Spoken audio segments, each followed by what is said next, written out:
Allah tidak ada.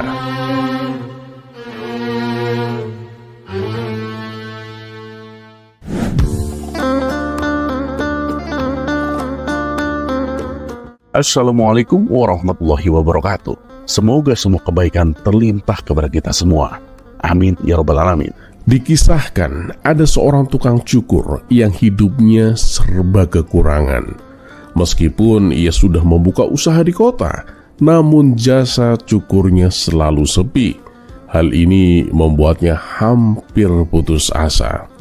Suatu hari datanglah Abu Nawas ke tempat itu untuk memotong rambut.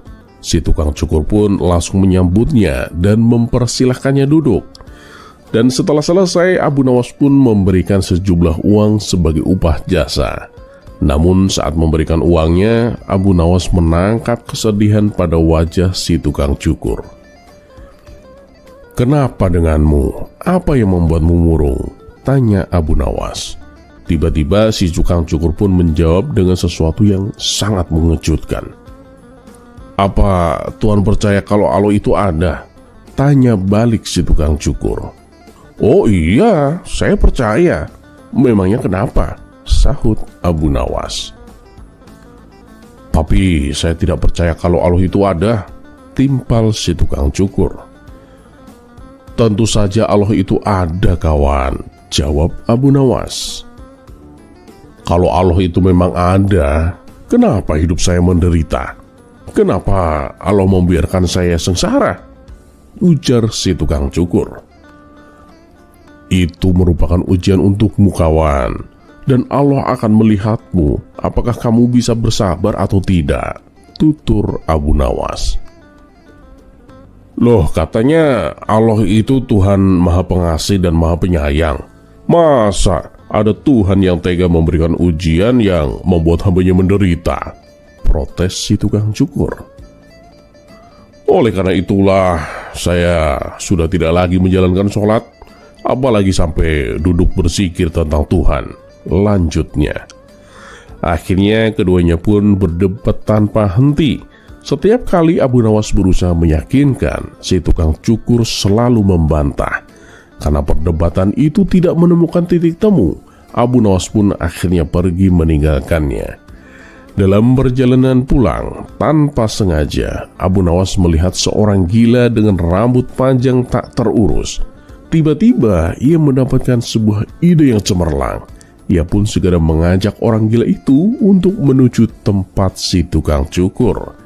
Sesampainya di depan tokonya, Abu Nawas berteriak dengan keras, "Tukang cukur itu tidak ada!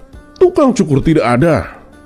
Mendengar teriakan itu, si tukang cukur pun keluar dan berkata, "Hei kawan, aku ada di sini. Kenapa kamu berteriak begitu?" Namun Abu Nawas tak menghiraukannya. Ia kembali berteriak lebih keras, "Tukang cukur itu tidak ada! Tukang cukur tidak ada!" "Hei kawan, aku ada di sini. Aku kan tadi yang mencukurmu. Masa kamu lupa?" timpal si tukang cukur. Abu Nawas lalu menunjuk orang gila di sampingnya dan berkata, "Kalau tukang cukur itu ada, kenapa orang ini rambutnya gondrong dibiarkan begitu saja?" "Ya, itu karena dia tidak datang kepada aku. Lantas bagaimana aku bisa mencukurnya?" jawab si tukang cukur. "Nah itu kamu tahu. Begitu pula kalau kamu tidak mau datang kepada Allah, bagaimana Allah akan menolongmu?" balas Abu Nawas. Kali ini si tukang cukur pun hanya terdiam. Abu Nawas pun segera pergi meninggalkannya. Si tukang cukur lalu duduk termenung, menyadari kesalahannya. Ia akhirnya paham bahwa penderitaan yang ia alami bukan karena Allah itu tidak ada, melainkan karena ia sendiri enggan mendekatkan diri dan meminta pertolongan kepadanya.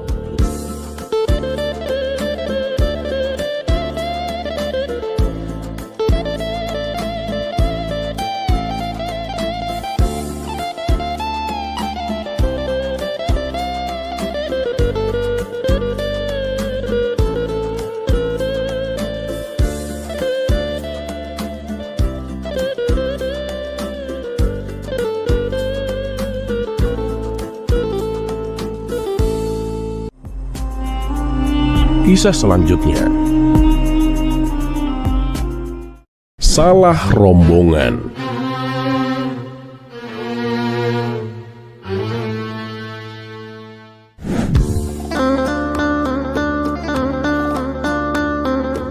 Diceritakan Baginda Raja beserta rombongan akan mengadakan perjalanan ke kota Basroh.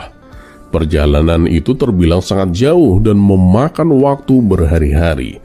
Agar tidak membosankan, Baginda Raja pun mengajak serta Abu Nawas.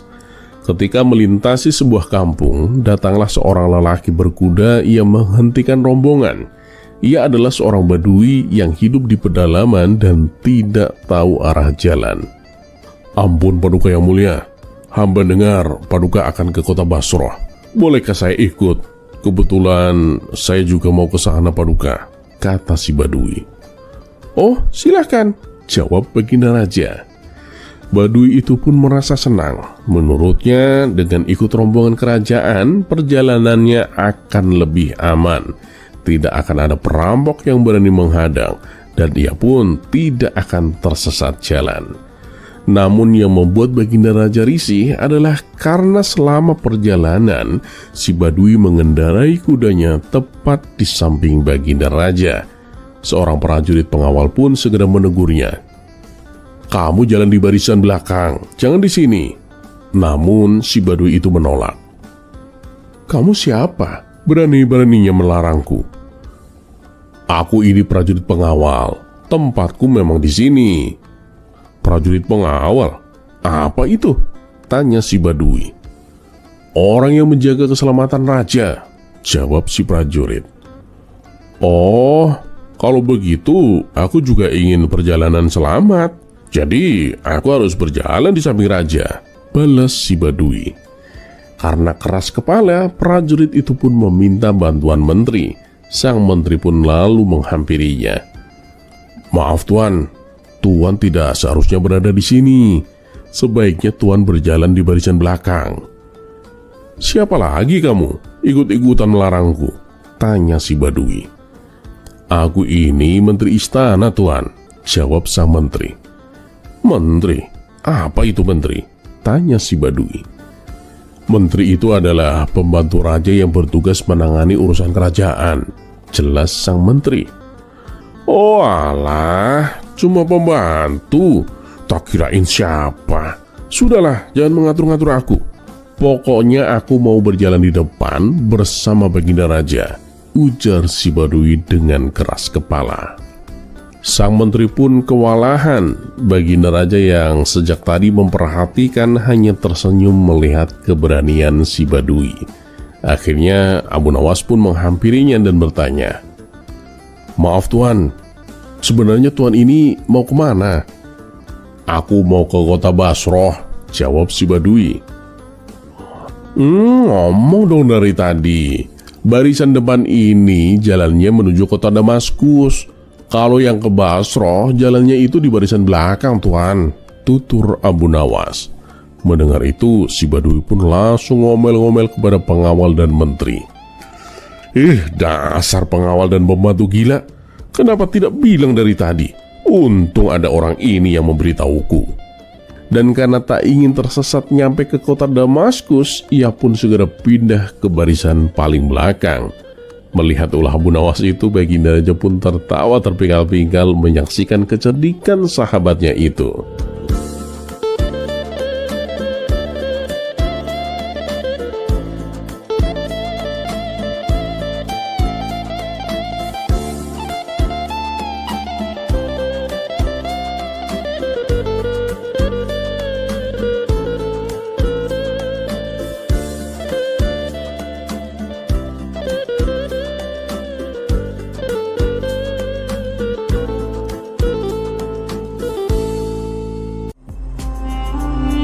Kisah selanjutnya,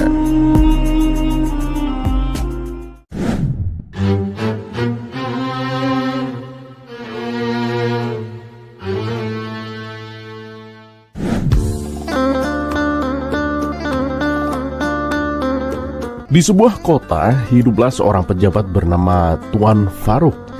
Ia terkenal bukan karena kebaikannya, melainkan karena kegemarannya menjaga citra. Di depan rakyat ia tampil bak pahlawan, tersenyum, berpidato indah dan mengumbar janji-janji manis.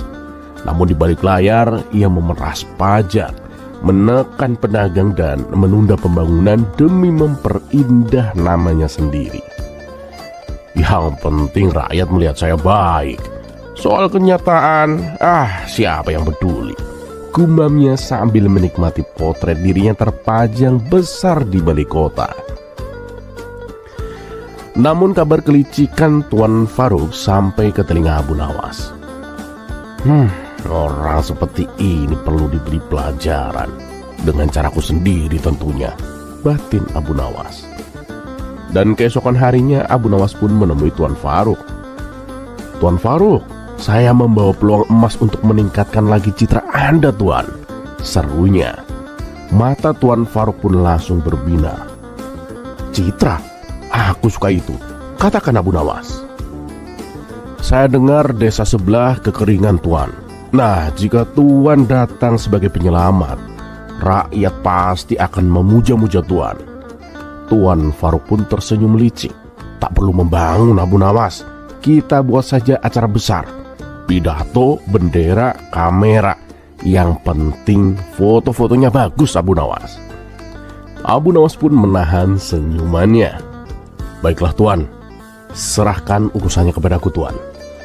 Dan di desa, panggung megah pun berdiri. Rakyat berkumpul dengan penuh harapan. Tuan Farouk pun naik ke podium dan berseru, "Wahai rakyatku, aku mendengar penderitaan kalian. Dan aku berjanji desa ini akan makmur. Sawah-sawah akan subur dan air akan melimpah." Rakyat pun bersorak haru. Namun tiba-tiba seorang bocah kecil berteriak, "Tuan, kami haus. Mana air yang Anda janjikan?" Tuan Farouk pun tersentak.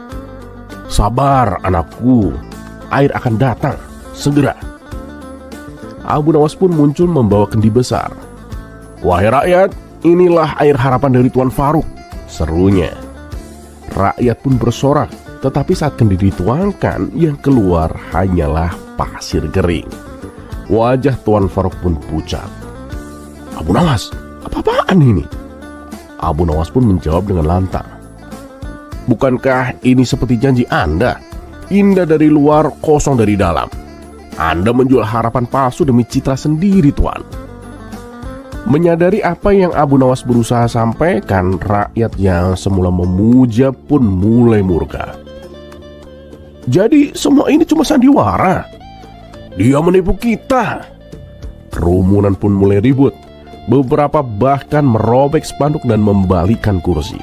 Tuan Farouk pun gemetaran. "Abu Nawas, kamu menghancurkan citraku." Abu Nawas pun menatap tajam. "Yang menghancurkan citramu adalah perbuatanmu sendiri. Kamu pikir rakyat butuh pidato dan kamera? Tidak, mereka butuh tindakan nyata, Tuan." Dan tiba-tiba seorang wanita tua pun berseru, "Kami tak butuh pahlawan berpura-pura. Kami butuh pemimpin yang benar-benar peduli." Rakyat pun bersahut-sahutan, "Betul, kami tak butuh janji. Kami butuh bukti." Dan Tuan Farouk pun terdiam, matanya menyapu wajah rakyat yang kecewa, anak-anak yang kurus kering dan sawah-sawah yang retak. Dadanya terasa sesak. Ia akhirnya berlutut di hadapan rakyat. "Maafkan aku. Aku bersalah," serunya lirih tapi tegas. "Aku terlalu sibuk mengejar pujian hingga lupa kewajiban. Dan mulai sekarang, aku tak akan banyak bicara. Aku akan bekerja. Kalian boleh menghukumku jika aku ingkar." Rakyat pun terdiam. Mereka tak menyangka Tuan Farouk akan merendahkan dirinya begitu. Abu Nawas pun tersenyum tipis. "Bagus, Tuan. Sekarang kamu benar-benar menjadi pahlawan tanpa perlu panggung." Dan beberapa hari kemudian, para pekerja mulai membangun saluran air. Bukan dengan pidato, tapi dengan cangkul dan keringat. Tuan Farouk memimpin sendiri pembangunannya. Tangannya kotor tanah, bajunya basah keringat. Rakyat yang awalnya marah mulai tersenyum.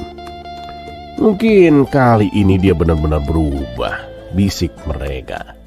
Dan saat air akhirnya mengalir ke sawah, rakyat pun bersorak, bukan karena janji, tetapi karena bukti. Abu Nawas yang menyaksikan dari kejauhan tersenyum puas. Ya, kadang citra terbaik adalah yang tidak perlu dibuat-buat. Ia lahir dari hati dan perbuatan.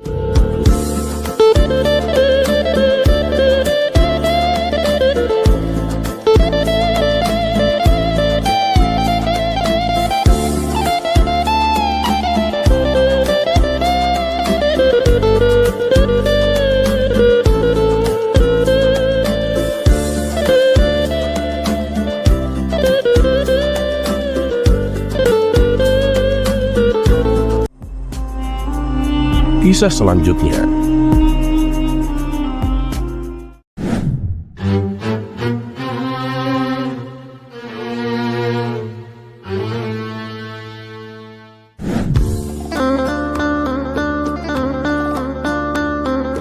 Dikisahkan Abu Jahil sangat tertarik dengan cincin milik Abu Nawas.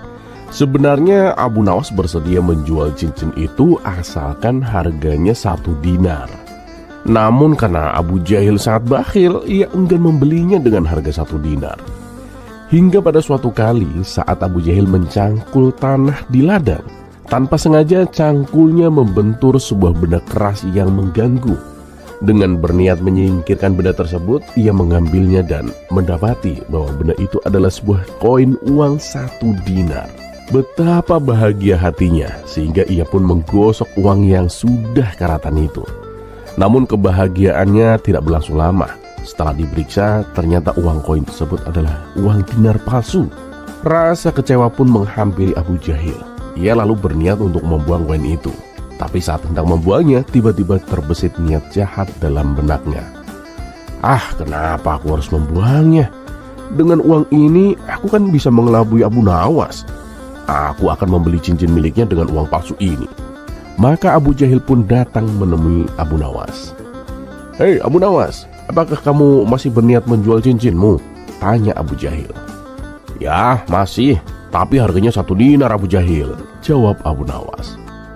"Baiklah Abu Nawas, aku bersedia," balas Abu Jahil.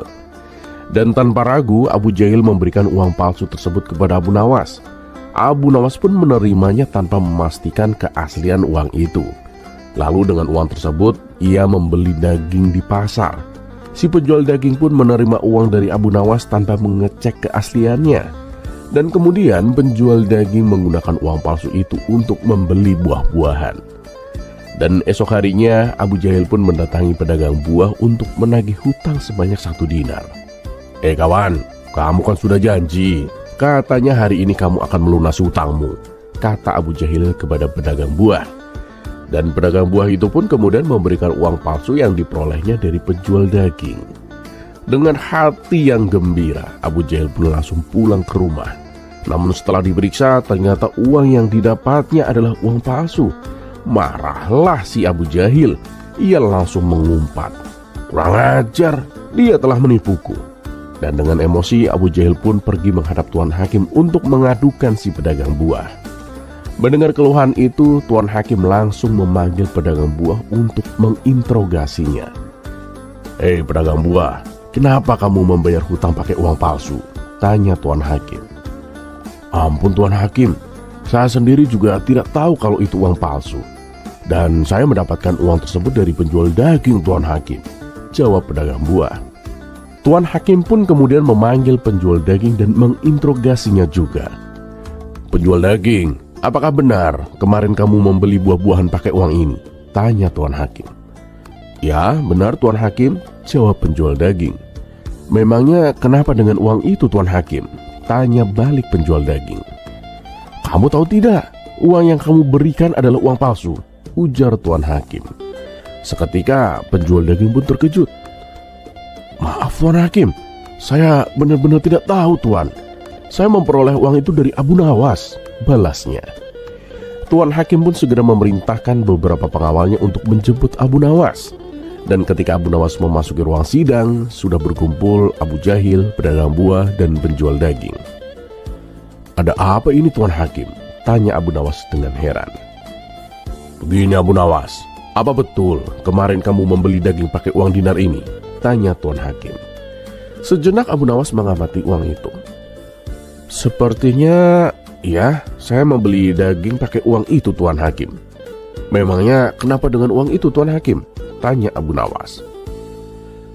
Kenapa kamu membeli daging pakai uang palsu Abu Nawas? Tanya Tuan Hakim kembali. Abu Nawas pun langsung kaget. Waduh, saya benar-benar tidak tahu kalau uang itu palsu Tuan Hakim. Karena saya mendapatkannya dari Abu Jahil.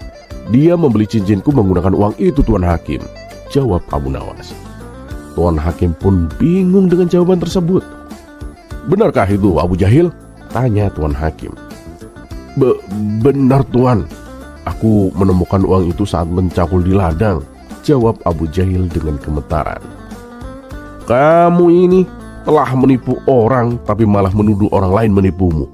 Masalah ini sebenarnya bersumber dari kamu sendiri Abu Jahil, ujar Tuan Hakim. Karena kamu telah membuat kegaduhan, maka kamu didenda 10 dinar atau harus menjalani kurungan penjara selama 10 bulan. Keputusan Tuan Hakim pun dijatuhkan. Dengan berat hati, Abu Jahil pun harus membayar denda tersebut. Dan sebelum mereka membubarkan diri, Abu Nawas memberikan nasihat kepada Abu Jahil. Abu Jahil, sadarlah kawan. Ada pepatah yang mengatakan, barang siapa yang menggali lubang untuk saudaranya, maka dia sendiri yang akan terjatuh di dalamnya.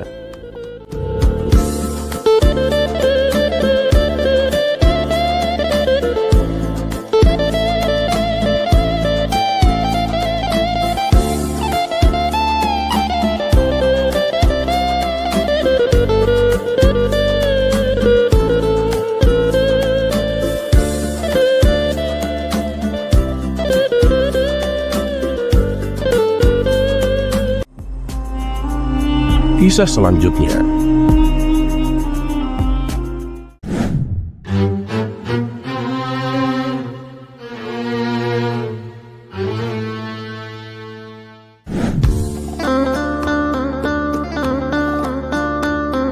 Alkisah, Baginda Raja menerima kedatangan seorang tamu, seorang sastrawan ternama dari negeri seberang.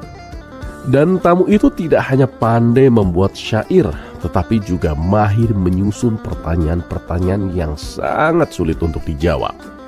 Orang tersebut bernama Hasan, yang kepandaiannya bahkan mungkin setara dengan Abu Nawas. Dan tujuan Baginda Raja mengundangnya ke istana adalah untuk mengetahui seberapa cerdiknya Hasan. Sebelum mempertemukan dengan Abu Nawas, Baginda Raja ingin terlebih dahulu menguji kecerdikan dan kepandaian Hasan. Kemudian Baginda Raja memberi serangkaian pertanyaan sulit dan beberapa tebakan konyol yang terkesan aneh namun membingungkan. Anehnya, Hasan dengan mudah menjawab seluruh pertanyaan tersebut. Ia tak perlu waktu lama untuk berpikir. Dari situlah Baginda Raja mengakui bahwa Hasan bukanlah sastrawan sembarangan. Hasan, sekarang gantian kamu yang memberikan pertanyaan. Aku ingin tahu seberapa sulit pertanyaanmu, seru Baginda Raja. Baiklah Paduka yang mulia. Apa yang paling kuat di dunia tapi juga sangat ringan Paduka? Tanya Hasan. Mendengar pertanyaan itu, Baginda Raja pun kebingungan untuk menjawabnya, meskipun telah berpikir cukup lama. Jawabannya selalu salah dan selalu salah. Lalu Baginda Raja meminta bantuan kepada para menterinya untuk mencari jawaban. Bahkan Baginda Raja sampai rela memberikan hadiah emas berlimpah kepada menteri yang berhasil menjawab. Namun tak satupun menteri yang berani mengajukan jawaban, karena jika salah mereka akan dihukum oleh Baginda Raja. Ah, dasar, menteri macam apa kalian? Masa tidak ada yang bisa? Gerutu Baginda Raja. Salah satu menteri akhirnya berkata, "Wahai Paduka yang mulia, bukankah ini keahlian Abu Nawas? Saya yakin hal ini pasti mudah baginya." Baginda Raja pun membalas, "Kalau itu aku sudah tahu. Aku ini kan ingin memberi kesempatan dulu kepada kalian. Tapi ternyata kalian semua adalah menteri yang bodoh," kata Baginda Raja dengan kecewa. Dan karena kecewa itulah Baginda Raja segera memerintahkan beberapa pengawal untuk memanggil Abu Nawas. Singkat cerita, datanglah Abu Nawas untuk menghadap. Akhirnya kamu datang juga, Abu Nawas, sapa Baginda Raja dengan senyum bahagia. Memangnya ada apa, Paduka? Tanya Abu Nawas. Perkenalkan tamuku ini, dia ini namanya Hasan. Hasan adalah sastrawan ternama. Tentu kamu sudah mengenalinya kan? Nah, aku ingin mengetahui siapa di antara kalian yang paling pandai, ujar Baginda Raja. Lalu Baginda Raja pun menyuruh Hasan dan Abu Nawas untuk mengadu kecerdasan. Hasan yang merasa namanya lebih tersohor ketimbang Abu Nawas, awalnya enggan ikut serta karena ini menyangkut harga diri dan kehormatan sebagai sastrawan terkemuka. Ia pun mengajukan syarat kepada Baginda Raja. Paduka yang mulia, saya bersedia melawan Abu Nawas, tapi ada syaratnya, Paduka, ujar Hasan. Syarat? Apa syaratnya, Hasan? Tanya Baginda Raja. Begini, Paduka, jika Abu Nawas tidak bisa menjawab pertanyaanku, Paduka harus memberikan separuh kerajaan.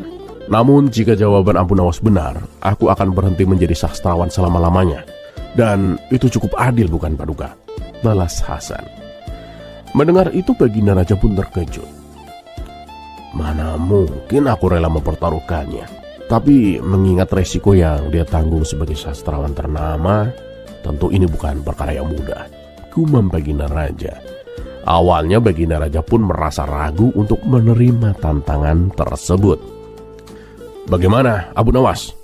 Apa kamu bersedia? Tanya Baginda Raja, memastikan pilihan ada pada Abu Nawas. Saya hanya menjalankan perintah, Paduka, jawab Abu Nawas singkat. Tapi, apakah kamu yakin bisa menghadapinya? Hasan itu sangat pandai dan jenius, Abu Nawas, ujar Baginda Raja dengan tersenyum. Abu Nawas pun menjawab, Paduka, dalam setiap kesusahan, Allah selalu menyediakan jalan. Gembok itu dibuat karena ada kuncinya, Paduka. Begitu pula setiap pertanyaan pasti ada jawabannya. Baginda Raja pun menghela nafas panjang lalu berkata, Itu yang aku khawatirkan, Abu Nawas. Aku tidak yakin kamu mampu menjawabnya. Sesungguhnya tidak ada pertanyaan yang sulit, Paduka. Tergantung bagaimana orang mencari jawabannya, jawab Abu Nawas. Mendengar itu, keraguan Baginda Raja pun mulai memudar. Baiklah Abu Nawas, aku terima tantangan Hasan. Tapi ingat, kalau kamu salah, bukan hanya aku yang kehilangan separuh kerajaanku, tapi kamu juga akan kehilangan kebebasanmu. Kamu harus siap di penjara. Apa kamu siap? Ancam Baginda Raja dengan penuh percaya diri. Abu Nawas pun mengangguk, dan maka dimulailah adu kecerdasan antara Hasan dan Abu Nawas. Hasan memulai pertanyaannya. Wahai Abu Nawas, aku hanya akan memberimu 2 pertanyaan. Pertanyaan-pertanyaan ini sudah sering aku lontarkan setiap kali berdebat dengan orang-orang pintar. Dan sampai saat ini, belum ada seorang pun yang bisa menjawabnya. Mendengarkan itu, Baginda Raja kembali dibuat cemas. Namun keputusan telah diambil. Hasan pun melanjutkan dengan pertanyaan pertama.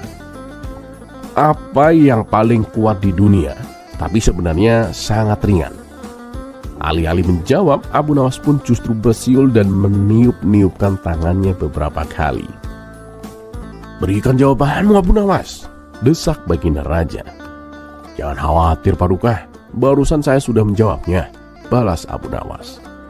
Hasan yang bingung segera bertanya, yang mana? Apakah jawabanmu berupa siulan atau hembusan tangan? Oh tidak, keduanya adalah jawabanku. Karena jawabannya adalah udara. Kamu lihat sendiri, aku dengan mudah menghembuskan udara dari mulutku dan meniup tanganku. Udara terasa sangat ringan, bahkan tanpa beban. Namun udara juga mampu menghancurkan segalanya. Badai angin bisa merobohkan istana, angin topan menghancurkan desa, dan ombak laut besar pun disebabkan oleh udara. Jadi pertanyaan tentang yang paling kuat dan yang paling ringan telah terjawab dengan jelas. Ya, kamu benar Abu Nawas, kamu benar, puji Hasan. Kemudian Hasan pun mengajukan pertanyaan yang terakhir. Apa yang selalu ada di antara manusia, tetapi kehadirannya tidak bisa terlihat, dan meskipun demikian bisa menimbulkan pertengkaran atau membuat orang menjadi mulia? Dengan enteng Abu Nawas pun langsung menjawab, janji, itulah jawabannya. Oh ya?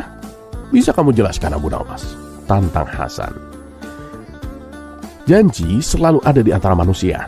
Nah, ketika janji itu ditepati, ia membuat orang itu menjadi terhormat dan mulia. Namun ketika janji itu dikhianati, ia menimbulkan permusuhan dan pertengkaran. Jelas Abu Nawas. Hasan pun berdecak kagum dengan kecerdasan Abu Nawas. Kamu memang cerdas Abu Nawas. Mungkin sudah saatnya bagiku untuk menanggalkan kedudukanku sebagai sastrawan nomor 1 di dunia. Dan lagi pula aku merasa sudah tua. Hanya kamu yang layak menggantikan posisiku Abu Nawas. Sementara itu Baginda Raja pun merasa lega. Karena berkat kecerdikan Abu Nawas, ia tidak kehilangan separuh kerajaannya. Dan sebagai ungkapan sukacita, Baginda Raja pun menghadiahkan pudi-pudi emas kepada Abu Nawas.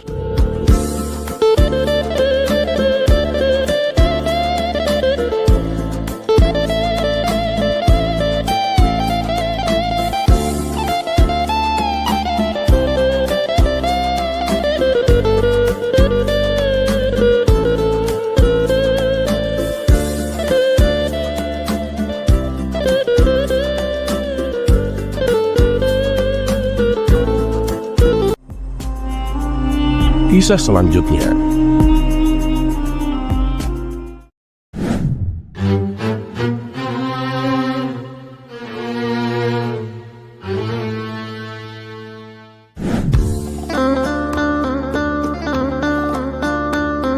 Bulan Ramadan baru saja tiba dan suasana di kota pun menjadi lebih tenang. Di siang hari sudah barang tentu banyak orang yang mengurangi aktivitasnya agar tetap kuat berpuasa. Namun di antara mereka ada satu orang yang tampak sangat bersemangat, yaitu Abu Jahil. Ia datang berlari-lari kecil menuju rumah Abu Nawas sambil tersenyum lebar. Abu Nawas, aku menemukan cara terbaik untuk beribadah di bulan puasa. Abu Nawas yang sedang duduk santai di depan rumahnya hanya mengangkat alis. Oh, cara apa itu Abu Jahil? Nah, dengar ya. Aku tuh baru saja mendengar sebuah hadis yang mengatakan bahwa tidur di bulan Ramadan itu berpahala Abu Nawas. Katanya dengan penuh semangat. Jadi aku akan tidur sepanjang hari agar aku mendapat pahala sebanyak-banyaknya. Abu Nawas pun tertawa kecil. Oh iya, benar itu. Tidurnya orang berpuasa itu bisa menjadi ibadah. Tapi apakah kamu yakin dengan rencanamu itu? Tentu saja. Bayangkan, aku bisa tidur sejak sahur sampai maghrib. Aku tidak akan merasa lapar, tidak akan marah-marah, dan yang paling penting, aku tidak akan melakukan dosa apapun Abu Nawas. Bukankah itu ide yang cemerlang? Abu Nawas pun mengusap janggutnya dan mengangguk-angguk. Memang terdengar menarik sih. Baiklah, aku ingin melihat bagaimana hasilnya. Kamu coba saja tidur sepanjang hari. Mendengar persetujuan Abu Nawas, Abu Jahil pun langsung pulang dengan hati yang riang. Keesokan harinya, sejak selesai sahur, ia langsung merebahkan diri dan tidur. Ia bangun sebentar untuk sholat subuh, lalu kembali tidur. Begitu terus hingga azan maghrib berkumandang. Dan malamnya ia pun datang lagi menemui Abu Nawas dengan wajah yang penuh kemenangan. Abu Nawas, rencanaku berhasil. Aku tidur sepanjang hari dan sekarang aku merasa segar. Aku juga tidak merasa lapar sedikit pun Abu Nawas. Abu Nawas pun tersenyum tipis. Wah, bagus dong. Jadi kamu akan melakukannya ini selama bulan Ramadan? Oh, tentu saja. Aku kan tidak perlu repot-repot merasakan lapar dan haus. Abu Nawas pun mengangguk. Baiklah, mari kita lihat dalam beberapa hari ke depan Abu Jahil. Hari demi hari pun berlalu. Abu Jahil tetap menjalankan strateginya, tidur sepanjang hari dan hanya bangun saat berbuka dan sahur. Tapi setelah 1 minggu, ia pun kembali menemui Abu Nawas dengan wajah yang sedikit kusut. Abu Nawas, aku merasa ada yang tidak beres, katanya lesu. Abu Nawas pun tersenyum. Apa yang terjadi Abu Jahil? Iya sih, aku memang tidak merasa lapar. Tapi aku juga merasa tidak mendapatkan apa-apa dari bulan Ramadan. Tidak ada kebahagiaan dan tidak ada juga semangat. Aku hanya merasa kosong Abu Nawas. Abu Nawas pun tertawa kecil. Akhirnya kamu menyadarinya. Tidur memang bisa menjadi ibadah, Abu Jahil. Tetapi jika kamu hanya tidur, kamu itu melewatkan banyak hal. Ramadan itu bukan hanya tentang menahan lapar dan haus, tetapi juga tentang meningkatkan ibadah, membaca Al-Quran, bersedekah, dan membantu sesama. Jika kamu hanya tidur, apa bedanya Ramadan dengan bulan lainnya? Abu Jahil pun terdiam. Tapi bukankah aku juga tidak melakukan dosa? Oh iya, tidak melakukan dosa itu memang baik, tapi tidak melakukan kebaikan juga bukan hal yang baik, Abu Jahil, kata Abu Nawas. Kebaikan di bulan Ramadan itu dilipat gandakan pahalanya, Abu Jahil. Bukankah lebih baik kita mengisi waktu dengan ibadah, membantu orang lain, dan melakukan hal-hal yang bermanfaat? Abu Jahil pun menggaruk kepalanya. Jadi maksudmu aku harus tetap bangun dan beribadah? Abu Nawas pun mengangguk. Tidurlah secukupnya, tapi jangan jadikan tidur itu sebagai alasan untuk melewatkan kesempatan berbuat baik di bulan yang penuh berkah ini, Abu Jahil. Dan akhirnya Abu Jahil pun sadar. Sejak hari itu ia tidak lagi tidur sepanjang hari. Ia mulai membaca Al-Quran, sholat dengan lebih khusyuk, dan bahkan mulai membantu orang-orang miskin di sekitarnya. Dan ketika Ramadan hampir berakhir, ia kembali menemui Abu Nawas dengan wajah yang lebih cerah. Abu Nawas, aku merasa lebih bahagia sekarang. Ramadan kali ini aku merasa lebih berarti. Abu Nawas pun tersenyum puas. Itulah semangat Ramadan yang sesungguhnya, Abu Jahil. Bukan hanya tidur, tetapi juga berbuat kebaikan dan meningkatkan ibadah. Dan sejak saat itulah Abu Jahil tidak pernah lagi mencoba tidur sepanjang Ramadan. Ia akhirnya mengerti bahwa Ramadan bukan hanya tentang menahan lapar dan haus, tetapi juga tentang memperbanyak amal dan kebaikan.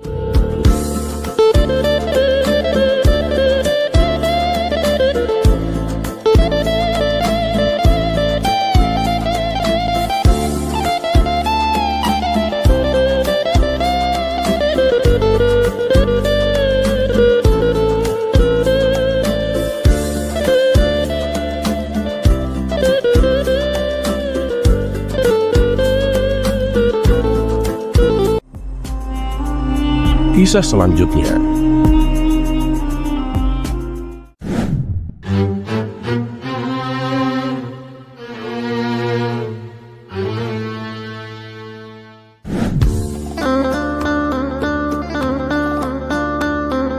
Alkisah, ada seorang hakim yang tidak menyukai Abu Nawas. Ia sering mengungkit-ungkit masa lalu Abu Nawas yang pernah tenggelam dalam kemaksiatan. Dahulu memang Abu Nawas adalah seorang pemabuk berat. Tak ada satu hari pun yang dilewatkannya tanpa mabuk-mabukan. Namun seiring waktu, Abu Nawas sadar dan bertobat. Ia bertekad untuk meninggalkan kebiasaan buruknya dan ingin menghabiskan sisa hidupnya untuk mendekatkan diri kepada Allah. Namun sayangnya, meskipun sudah bertobat, masih ada saja orang yang mencelanya, termasuk hakim istana yang membencinya itu. Dan suatu hari saat hendak pergi ke masjid dengan mengendarai keledai kesayangannya, Abu Nawas pun berpapasan dengan hakim istana itu. Dengan sopan, Abu Nawas pun menyapa. Assalamualaikum Tuan Hakim, senang sekali bisa bertemu dengan Anda di sini. Waalaikumsalam, jawab sang hakim dengan sinis. Lalu ia pun bertanya, mau kemana Abu Nawas? Saya hendak pergi ke masjid Tuan Hakim, jawab Abu Nawas. Melihat perilaku Abu Nawas yang dianggapnya sok alim, sang hakim pun semakin membencinya. Ia pun berkata, kalau aku perhatikan, kamu itu tidak apa-apanya dibandingkan dengan keledaimu ini. Keledaimu ini luar biasa, Abu Nawas. Ia memiliki watak suci, bahkan mungkin lebih suci darimu. Abu Nawas pun terkejut mendengar ucapan tersebut. Apa maksud Tuan? Ini kan hanya seekor keledai biasa, Tuan. Tidak ada yang istimewa darinya. Jadi jangan membandingkan aku dengannya, Tuan. Oh, tentu saja beda, Abu Nawas. Keledaimu ini lebih suci dan lebih mulia darimu, kata sang hakim. Apa alasan Tuan mengatakan demikian? Tanya Abu Nawas. Sang hakim pun tersenyum licik. Udah saja, coba berikan saja keledaimu ini pilihan antara seember air dan seember minuman haram. Dia pasti akan memilih air daripada minuman haram. Lain halnya dengan dirimu kan? Sindir Tuan Hakim. Abu Nawas pun paham maksud sindiran itu, namun ia tetap tenang dan malah menanggapinya dengan candaan. Maaf Tuan Hakim, Anda salah Tuan. Tidak ada yang suci tentang itu. Keledai ini hanya menunjukkan bahwa dia itu kurang cerdas kalau misalkan dibandingkan dengan saya Tuan. Sang hakim pun tersentak. Maksudmu? Tanyanya dengan wajah yang merah. Ya, oleh karena itu aku tidak bisa menjadikannya sebagai hakim istana Tuan, lanjut Abu Nawas. Mendengar ucapan tersebut, tentu sang hakim langsung tersinggung. Bagaimana tidak, jabatan hakim adalah jabatan yang mulia dan terhormat. Tidak sembarangan orang bisa mendapatkannya. Jaga ucapanmu Abu Nawas, berani sekali kamu menghinaku, bentaknya. Abu Nawas pun tetap tenang. Saya itu tidak menghina Tuan. Bukankah seorang hakim itu harus pintar? Tidak mungkin kan orang bodoh bisa menjadi hakim? Apalagi seekor keledai yang jelas-jelas bodoh. Saking bodohnya dia tidak tahu apa itu uang. Jadi dia tidak mungkin bisa korupsi. Dan dia itu juga tidak tahu bagaimana cara menjebak orang atas kejahatan yang tidak dilakukannya. Itu berarti keledai tidak memenuhi syarat untuk menjadi hakim istana Tuan, jelas Abu Nawas. Perkataan Abu Nawas ini sebenarnya menyindir sang hakim yang pernah terlibat kasus korupsi dan menjebak orang lain atas kejahatan yang tidak pernah mereka lakukan. Namun karena ia adalah kerabat baginda raja, ia pun masih diberi kesempatan menjadi hakim dengan syarat berjanji tidak akan mengulangi kesalahannya. Wajah sang hakim yang tadinya penuh dengan amarah kini mendadak pucat. Karena merasa malu, ia pun segera berlalu meninggalkan Abu Nawas tanpa berkata apa-apa.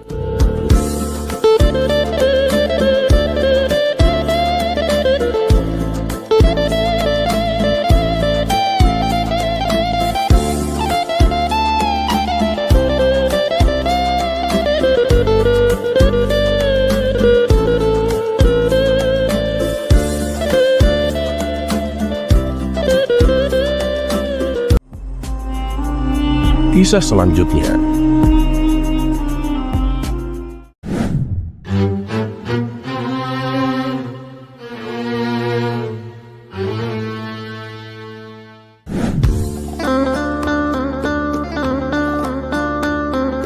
Alkisah, seorang raja bengis dan kejam bernama Timur Leng berhasil menjajah seluruh negeri di Asia Tengah. Ia dan ribuan pasukannya tak segan-segan menghancurkan siapa saja yang berani melawannya.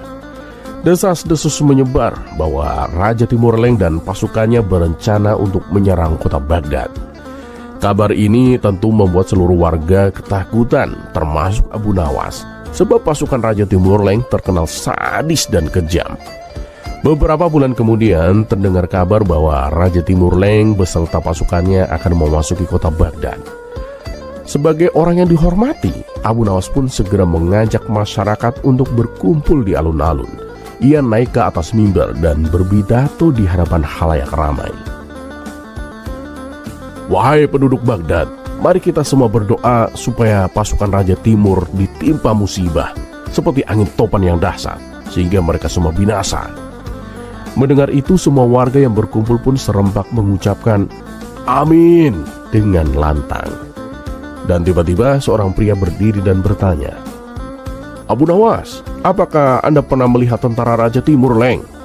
Abu Nawas pun menjawab, belum pernah, dan aku juga belum pernah melihatmu sebelumnya.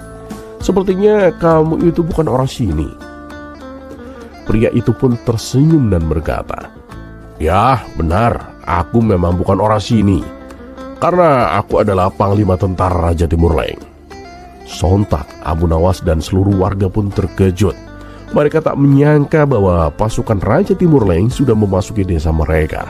Namun dengan tenang Abu Nawas pun melanjutkan pidatonya. Penduduk Baghdad, mari kita berdoa sekali lagi. Dan kali ini untuk jenazah kita sendiri. Panglima tentara Raja Timur Leng pun terheran-heran dan bertanya, Kenapa berdoa untuk jenazah kalian sendiri? Dasar bodoh. Orang mati itu didoakan oleh orang yang masih hidup. Abu Nawas pun tersenyum dan menjawab, "Ya, Tuan benar. Tapi bukankah kami semua akan mati diserang pasukan Tuan? Sedangkan kami tidak tahu apakah ada di antara kami yang akan selamat untuk mendoakan jenazah kami. Jadi, selagi kami masih hidup, kami berdoa untuk jenazah kami sendiri, Tuan." Mendengar jawaban itu, Panglima Tentara Raja Timurleng pun tertawa terpinggal-pinggal. Karena kelucuan dan kecerdikan Abu Nawas, sang Panglima akhirnya berkata, "Oh, aku tidak akan menyerang desa kalian. Bahkan aku akan memberi kalian hadiah. Aku akan memberikan seekor gajah untuk kalian." Para penduduk pun lega dan berterima kasih kepada Abu Nawas. Namun permasalahan lain pun muncul. Kehadiran gajah itu justru membuat penduduk desa resah karena hewan itu memakan banyak hasil panen mereka. Mereka pun mengadu kepada Abu Nawas. "Bagaimana ini Abu Nawas? Apa yang harus kita lakukan? Kita tidak mungkin membunuh atau menjual gajah itu. Bisa-bisa Panglima Raja Timurleng akan murka," ujar salah satu warga. Mereka semua menyalahkan Abu Nawas dan menuntutnya untuk mengembalikan hadiah tersebut. Abu Nawas pun berkata, "Baiklah, aku setuju. Tapi dengan satu syarat. Kalian semua harus menemaniku saat menghadap Panglima Tentara Raja Timurleng." Para penduduk desa pun sepakat. "Baiklah Abu Nawas, kami semua akan menemanimu." Dan keesokan harinya, Abu Nawas dan warga desa berangkat menuju perkemahan Panglima Tentara Raja Timurleng. Sesampainya di sana, mereka melihat ribuan pasukan dan ratusan tenda berdiri megah di tengah lapangan. Namun tanpa Abu Nawas sadari, penduduk desa yang menemaninya justru melarikan diri. Mereka takut akan dibunuh jika usulan Abu Nawas membuat sang Panglima marah. Yang lebih parah lagi, saat itu sang Panglima sedang dalam suasana hati yang buruk. Melihat Abu Nawas, Panglima Tentara Raja Timurleng pun membentak, "Mau apa kamu datang kemari?" Abu Nawas yang gemetaran menjawab, Ini tentang gajah yang Tuan berikan." "Memangnya kenapa? Apakah hadiahku tidak berguna?" tanya Panglima dengan wajah yang garang. Abu Nawas ketakutan. Ia menoleh ke belakang dan sadar bahwa penduduk desa telah meninggalkannya. Ia pun menjadi jengkel dan mulai memikirkan jalan keluar, sekaligus balas dendam terhadap warga desa. Dan akhirnya ia pun menemukan ide. Dengan penuh percaya diri, ia pun berkata, "Begini Tuan, saya perhatikan gajah pemberian Tuan itu terlihat sedih. Mungkin karena tidak ada pasangannya Tuan. Apakah Tuan punya gajah betina untuk dijadikan pasangannya?" Panglima Tentara Raja Timur itu pun terdiam sejenak, lalu berkata, "Oh, begitu. Baiklah, sekarang juga aku akan mengirim seekor gajah betina untuk menemani gajah itu." Abu Nawas pun tersenyum puas. Ia pun berpamitan dan pulang. Sementara di desa, para penduduk yang tadi melarikan diri menunggu dengan gelisah. Namun mereka tak tahu bahwa bukan solusi yang Abu Nawas bawa pulang, melainkan masalah yang justru semakin besar.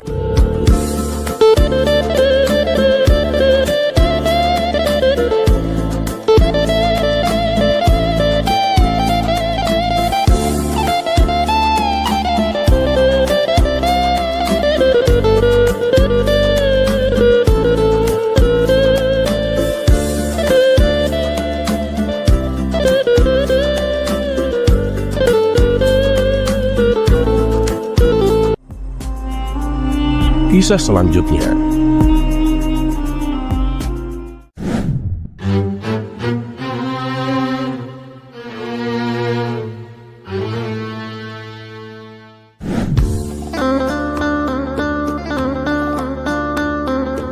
Di kota Baghdad, Baginda Raja menunjuk seorang gubernur baru untuk mengatur pemerintahan. Orangnya tegas dan adil, tetapi ia memiliki kebiasaan buruk. Setiap malam ia selalu mabuk-mabukan. Agar perbuatannya itu tidak diketahui oleh Baginda Raja, ia melakukannya diam-diam di sebuah gubuk kecil di pinggiran sawah. Dan lama-kelamaan kebiasaan buruk sang gubernur pun mulai tercium oleh Abu Nawas. Mengetahui hal itu, muncul ide usil di benaknya untuk mengerjai sang gubernur. Suatu malam, seperti biasa, gubernur itu pergi ke gubuk untuk mabuk-mabukan. Dan tanpa ia sadari, Abu Nawas pun diam-diam mengikutinya. Setelah sang gubernur benar-benar mabuk berat hingga tak sadarkan diri, Abu Nawas pun perlahan-lahan melucuti sepatunya dan membawanya pergi. Keesokan paginya, gubernur terbangun dengan kepala pusing dan tubuh yang lemas. Namun yang membuatnya lebih kaget adalah sepatunya yang hilang. "Di mana sepatuku? Kenapa tiba-tiba menghilang?" pikirnya dalam hati. Ia pun mencari ke seluruh penjuru gubuk, tetapi sepatunya tak kunjung ditemukan. "Kurang ajar, pasti ada yang mencuri sepatuku," gerutunya marah. Dan akhirnya dengan terpaksa ia pun pulang tanpa alas kaki. Jalanan yang berbatu membuat kakinya lecet dan terluka. Belum lagi sepatu yang hilang itu adalah sepatu kesayangannya. Hal ini semakin membuatnya emosi. "Awas saja, kalau sampai ketahuan siapa pencurinya, akan aku hukum seberat-beratnya," ancamnya. Namun kejadian tersebut terus berulang. Setiap kali ia datang ke gubuk dan mabuk-mabukan, ia selalu kehilangan sepatunya. Setelah seminggu berlalu dan tak juga menemukan siapa pelakunya, kabar tentang hilangnya sepatu sang gubernur pun akhirnya sampai ke telinga Baginda Raja. "Hei gubernur, apa benar sepatumu sering dicuri?" tanya Baginda Raja. "Benar Paduka yang mulia, dan bukan hanya sekali Paduka, tapi sudah 5 kali, jawab sang gubernur dengan kesal. "Lalu apakah sudah tertangkap pencurinya?" tanya Baginda Raja kembali. "Belum Paduka yang mulia, sudah seminggu saya berusaha mencarinya, tapi tetap saja nihil Paduka." Baginda Raja pun berpikir sejenak. Ia kemudian berkata, "Kenapa tidak meminta bantuan Abu Nawas? Dia kan terkenal cerdik, pasti mudah baginya untuk menemukan pencurinya." Sang gubernur pun mengangguk. "Wah, benar juga Paduka, sama sekali tak terpikirkan olehku." Baginda Raja lalu memerintahkan pengawal untuk segera memanggil Abu Nawas ke istana. Dan tak lama kemudian datanglah Abu Nawas. Yang lucu, ia mengenakan salah satu sepatu yang ia curi dari sang gubernur. Melihat hal itu, tentu sang gubernur langsung terkejut dan emosi. Namun ia mencoba menahan diri dan pura-pura bertanya dengan nada yang ketus. "Abu Nawas, dari mana kamu mendapatkan sepatu itu?" Dengan tenang Abu Nawas pun menjawab, "Oh ini, saya dikasih seseorang yang sedang mabuk berat Tuan. Ia memaksa saya untuk mengambilnya. Apakah Tuan mengenal orang tersebut? Kalau iya, dengan senang hati saya akan mengembalikannya Tuan. Saya khawatir dia tidak sadar saat memberikan sepatu ini. Ya mungkin karena terlalu mabuk kali ya." Baginda Raja yang mendengar perkataan Abu Nawas pun langsung kaget. "Wah, berani sekali orang itu melanggar peraturanku. Bukankah sudah aku umumkan, siapapun yang minum minuman arak akan dihukum berat. Tidak peduli apakah dia pejabat atau rakyat jelata," tegas Baginda Raja. Sang gubernur yang tadinya marah tiba-tiba menjadi pucat. Ia tampak ketakutan dan gemetaran. Sementara itu Abu Nawas pun sengaja meledeknya. "Mungkin Tuan Gubernur tahu siapa orang itu, karena sepertinya Tuan sangat mengenali sepatu ini," kata Abu Nawas sambil tersenyum. Dengan terbata-bata sang gubernur pun menjawab, Aku tidak kenal Abu Nawas. Bahkan baru kali ini aku melihat sepatu itu." Baginda Raja pun mengerutkan dahinya, merasa ada yang aneh. Sementara itu Abu Nawas hanya tersenyum penuh arti. Ia sebenarnya hanya ingin memberi pelajaran kepada sang gubernur bahwa seorang pejabat istana tidak selayaknya melanggar peraturan yang telah ditetapkan. Jika sang gubernur masih saja mabuk-mabukan, bukan tidak mungkin Abu Nawas akan melaporkannya secara langsung kepada Baginda Raja.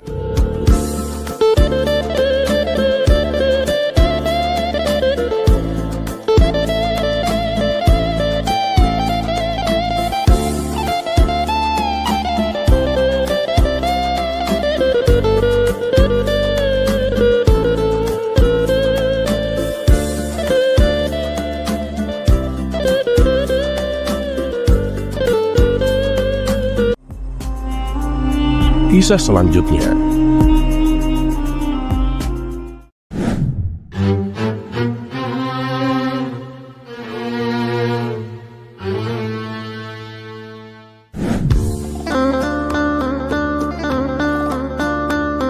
Pada suatu hari, Abu Nawas pergi ke pasar untuk membeli bahan makanan. Dan setelah berkeliling, ia pun akhirnya membeli sepotong lidah sapi segar. Dengan hati yang senang, ia membawa pulang lidah sapi itu untuk dimasak di rumah. Dan di tengah perjalanan, ia bertemu dengan seorang kawannya yang penasaran dengan bungkusan yang dibawa oleh Abu Nawas. "Hei Abu Nawas, apa yang kau bawa itu?" tanya kawannya. "Oh, ini lidah sapi kawan," jawab Abu Nawas dengan santai. Kawannya pun terkejut. "Lidah sapi? Memangnya kamu bisa memasaknya?" Abu Nawas pun mengangkat bahunya. "Ya, dengan cara seadanya lah." Mendengar jawaban itu, kawannya pun tertawa kecil. "Bagaimana kalau aku saja yang memasaknya untukmu? Aku tahu cara memasak lidah sapi yang benar agar lebih enak, Abu Nawas." Namun Abu Nawas pun menggeleng. "Oh, tidak perlu repot-repot kawan. Lebih baik begini saja. Kamu tuliskan saja resepnya dan aku bisa memasaknya sendiri." Kawannya pun mengangguk setuju. Ia segera menuliskan resep masakan lidah sapi di selebar kertas dan menyerahkannya kepada Abu Nawas. "Nah, ini resepnya Abu Nawas. Ikuti saja langkah-langkahnya. Pasti hasilnya enak." Abu Nawas pun menerima kertas itu dengan senang hati. "Wah, terima kasih kawan. Dengan ini aku pasti bisa memasaknya sendiri seperti seorang koki hebat," katanya penuh semangat. Dan setelah berpamitan, Abu Nawas pun kembali melanjutkan perjalanan. Ia membayangkan betapa lezatnya masakan lidah sapi buatannya nanti. Namun tiba-tiba sesuatu yang tak terduga pun terjadi. Saat ia sedang berjalan melewati sebuah taman, seekor burung gagak besar terbang rendah dan dengan gesit menyambar bungkusan lidah sapi dari tangannya.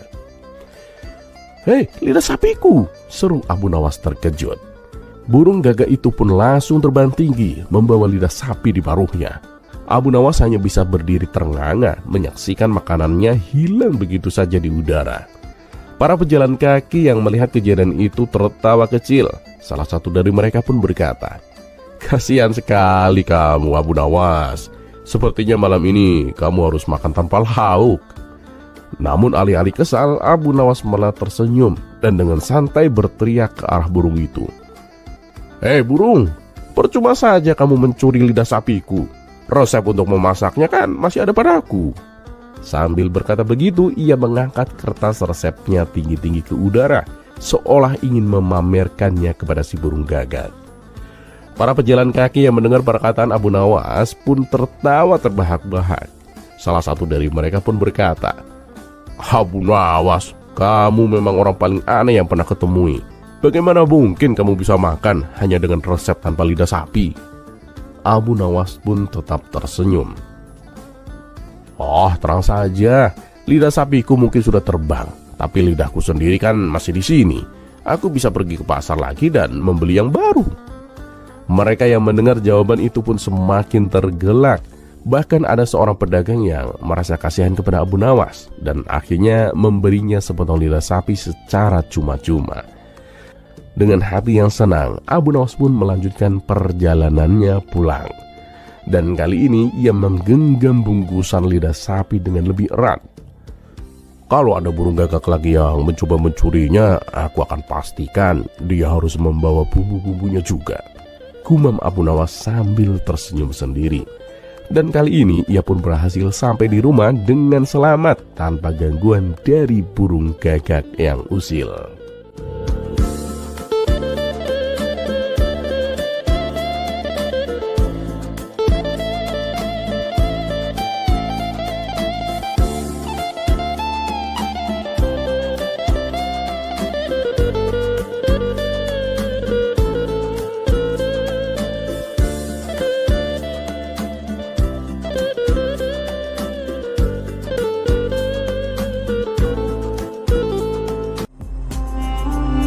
Kisah selanjutnya.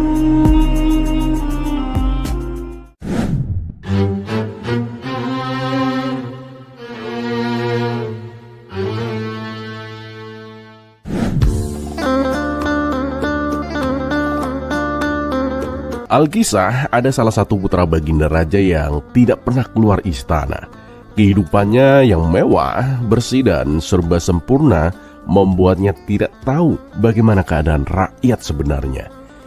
Ia bahkan tidak pernah melihat apa yang dinamakan tempat kotor, karena mengira semua tempat itu serupa dengan istana, bersih, rapi, dan berkilauan.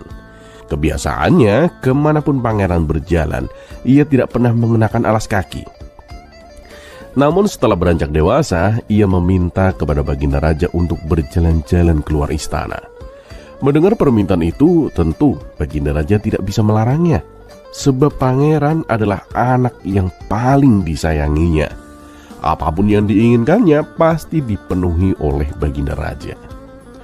Maka sang pangeran pun pergi dengan didampingi beberapa pengawal istana. Ia berjalan menyusuri jalanan kota tanpa mengenakan alas kaki seperti kebiasaannya saat berada di dalam istana. Namun hanya beberapa meter berjalan, kakinya terluka karena terantuk batu. Sambil menahan rasa sakit, ia berkata dalam hati, "Ternyata jalan-jalan di negeriku ini jelek sekali. Aku harus memperbaikinya." Dan setelah itu, pangeran pun kembali pulang ke istana dan mengadukan kejadian itu kepada ayahnya. "Wahai ayah, jalan-jalan di kota ini sangat jelek ayah. Kakiku sampai terluka karenanya," keluhnya. "Benar anakku, sebaiknya kamu harus lebih berhati-hati," jawab Baginda Raja. "Aku punya usul ayah. Bagaimana kalau semua jalan di negeri ini dilapisi dengan kulit sapi? Dengan demikian kan jalanan akan menjadi baik dan halus. Tolonglah ayah, penuhi permintaanku," pinta sang pangeran. Mendengar usul itu, Baginda Raja pun terkejut dan tak tahu harus berbuat apa. Namun ia tak mungkin menolak keinginan anaknya. "Baiklah wahai anakku, aku akan mewujudkan keinginanmu," sahut Baginda Raja. Kemudian Baginda Raja pun mengumpulkan para menteri istana dan memerintahkan agar semua hewan sapi dipotong dan diambil kulitnya. Mendengar kebijakan yang aneh itu, salah satu menteri pun bertanya, "Wahai Paduka yang mulia, untuk apa kulit sapi itu?" Baginda Raja pun menjawab, "Kulit sapi itu untuk melapisi semua jalan di negeri ini agar menjadi bersih dan halus. Ini adalah permintaan anakku dan aku harus mewujudkannya." Menteri lain pun menimpali, "Ampun Paduka yang mulia, tapi itu membutuhkan banyak sapi Paduka. Sedangkan keuangan kerajaan tak cukup untuk membelinya Paduka." Dengan menahan amarah, Baginda Raja pun kembali berkata, "Bukankah negeri ini banyak peternak sapi? Kita ambil paksa dari mereka." Para menteri istana pun tak berani membantah. Namun kebijakan itu membuat seluruh rakyat resah, terutama para pemilik ternak sapi. Mereka lalu mengadukan masalah ini kepada Abu Nawas. "Tolonglah wahai Tuan Abu, kami tak ingin sapi-sapi kami diambil paksa Tuan," keluh para peternak dengan nada yang sedih. "Baiklah, aku akan membantu kalian. Tapi sekarang kalian pulanglah ke rumah masing-masing," jawab Abu Nawas dengan singkat. Dan singkat cerita, setelah Abu Nawas tiba di istana, ia pun segera menghadap Baginda Raja. "Wahai Paduka yang mulia, apakah benar yang dikatakan orang-orang bahwa Paduka akan melapisi jalanan kota dengan kulit sapi?" tanya Abu Nawas. "Ya, benar Abu Nawas," sahut Baginda Raja. "Memangnya kenapa Paduka? Apa yang membuat Paduka berbuat demikian?" tanya Abu Nawas kembali. "Ini adalah keinginan anakku Abu Nawas. Kakinya terluka gara-gara jalanan yang rusak," jawab Baginda Raja. "Apakah tidak ada jalan keluar lain Paduka? Kebijakan ini sangat merugikan rakyat. Mereka akan kehilangan mata pencaharian Paduka," ujar Abu Nawas. "Sudah aku katakan, ini adalah keinginan anakku, dan aku tidak mungkin menolaknya," sahut Baginda Raja.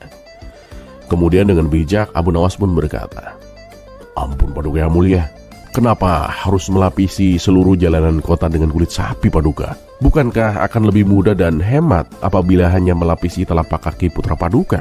Dengan 2 potong kulit sapi, kita buatkan sepasang sepatu Paduka." Baginda Raja pun terdiam mendengar saran tersebut. Kata-kata sederhana itu membuka pikirannya. Mengapa ia harus mengubah seluruh negeri bila solusinya ada pada dirinya sendiri tanpa harus mengorbankan rakyatnya? Wah, kamu bener Abu Nawas. Keputusanku ternyata sangat keliru, ucap Baginda Raja dengan menyesal. Dan akhirnya sepatu dari kulit sapi pun dibuat. Ketika sang pangeran mengenakannya, ia sangat bahagia. Kini ia bisa berjalan kemanapun tanpa khawatir kakinya akan terluka. Dari kisah ini terdapat pelajaran yang sangat mendalam. Seringkali kita berpikir bahwa dunia harus berubah agar kita bisa hidup nyaman. Kita ingin mengendalikan sesuatu, menghindari kesulitan, bahkan menyesali takdir ketika segala sesuatunya tak berjalan sesuai dengan keinginan. Namun, apakah dunia harus berubah untuk kita? Atau justru kitalah yang harus menyusahkan diri? Ketahuilah bahwa jalan kehidupan tak akan selalu lurus. Batu dan rintangan akan selalu ada, tapi kita punya pilihan. Apakah akan melapisi seluruh jalan dengan permadani agar tak merasa sakit, atau melapisi hati dengan keteguhan untuk menghadapi semua itu?